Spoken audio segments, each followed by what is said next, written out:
Massa. Even beginnen met de amuses. Amai. Dat moet, hè. Als twee amuses helemaal onderaan het savret van Livar. Dat is Limburgse kloostervarken. En van boven Pressa di Lomo. Dat is het vlees tussen de schouders van het Iberico-varken. Smakelijk eten. Dank u. Dat is zo zacht. Ja, Ja, en echt van waar. smaak ook, hè. Ja. Nee, antichauvinistisch. Maar ik vond dat Limburgs wijntje minder goed dan dat Iberisch. De wijn voorbij het hoofdgerecht. Chileense wijn. Waarom Chileense?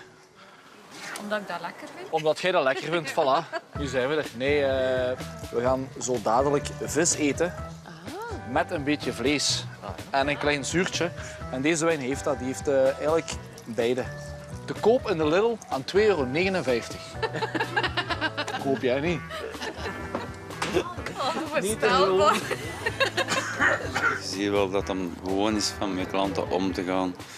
En dan weet ze ook wel te amuseren. Dat valt wel echt goed in de smaak.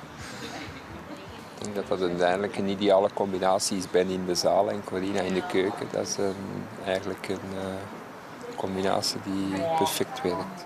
Da-da-da-da-da.